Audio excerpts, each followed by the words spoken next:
Assalamualaikum warahmatullahi wabarakatuh. Halo semuanya, perkenalkan nama saya Tiara Fatimah Azahra, mahasiswa Pendidikan Agama Islam di Sekolah Tinggi Agama Islam Inovatif Darul Ihsan. Video ini merupakan tugas ilmu kalam yang dibimbing oleh dosen saya, Bapak Epul Saifullah Nurul Fahmi.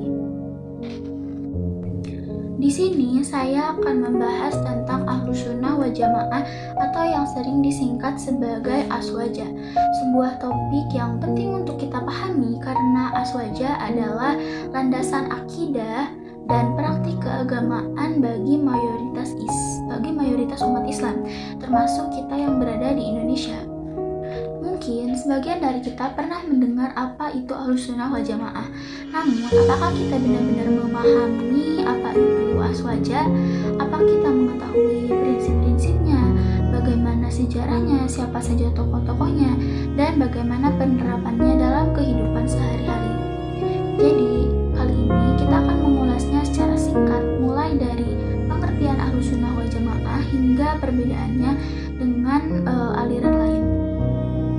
Secara harfiah, Ahlus Sunnah wal Jamaah berarti pengikut sunnah Nabi dan kesepakatan jamaah.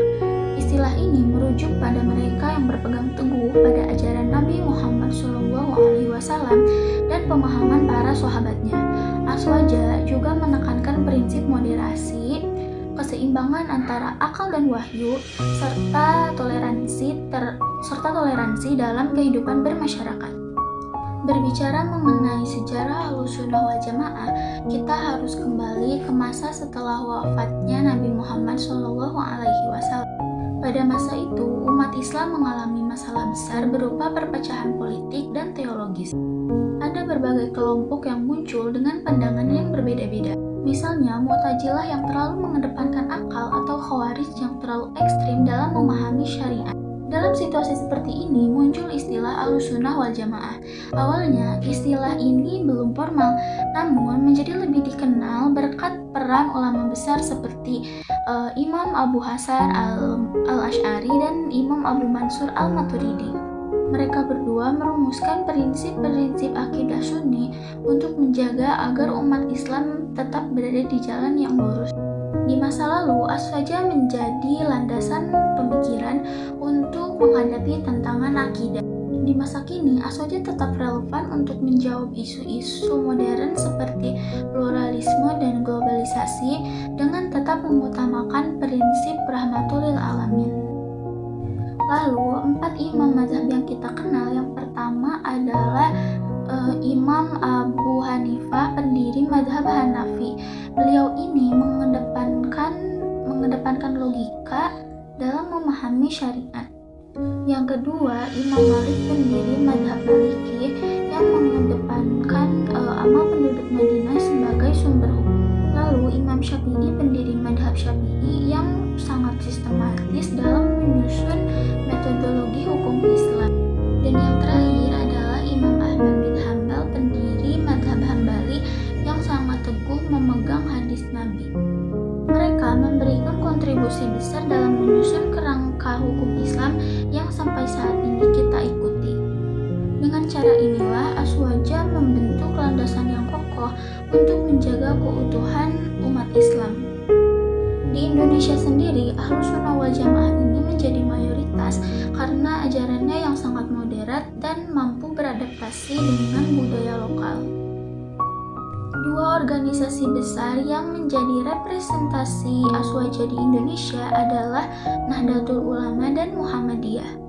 Nahdlatul Ulama memiliki pendekatan yang mengakomodasi tradisi lokal seperti tahlilan, ziarah kubur, dan maulid Nabi. Ini dilakukan tanpa mengurangi esensi syariat Islam sehingga Islam dapat diterima dengan baik oleh masyarakat Indonesia yang memiliki keberagaman budaya. Di sisi lain, Muhammadiyah juga menganut prinsip Aswaja namun lebih fokus pada pembaruan Islam. Mereka mendorong umat Islam untuk kembali pada Al-Quran dan Sunnah tanpa terlalu tergantung pada tradisi lokal. Meskipun keduanya berbeda dalam pendekatan, namun sama-sama mengajarkan nilai Ahlus Sunnah wal Jamaah, yaitu toleransi, moderasi, dan persatuan. Praktik aswaja sangat terlihat dalam kehidupan sehari-hari umat Islam di Indonesia. Misalnya tahlilan yang merupakan doa bersama untuk mendoakan orang yang sudah meninggal. Praktik ini mencerminkan solidaritas dan kepedulian sosial. Selain itu, ada Maulid Nabi, yaitu perayaan kelahiran Nabi Muhammad.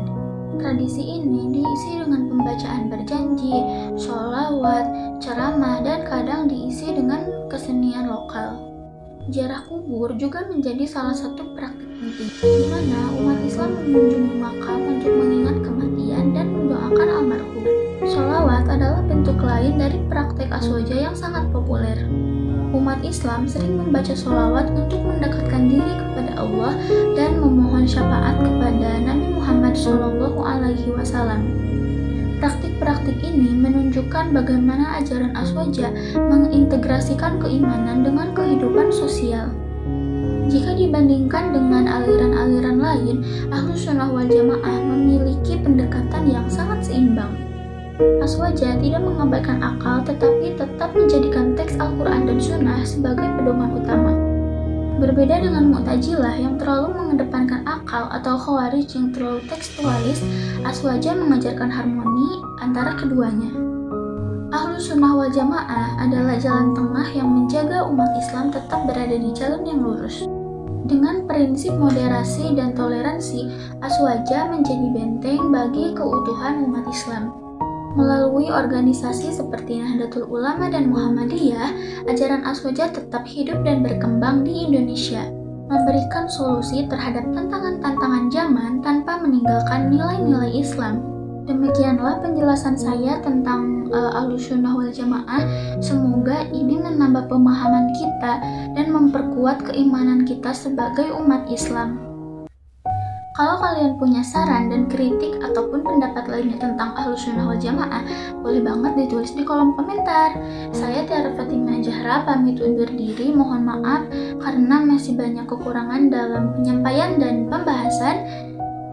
Wabillahi taufiq wal hidayah. Wassalamualaikum warahmatullahi wabarakatuh. Dadah.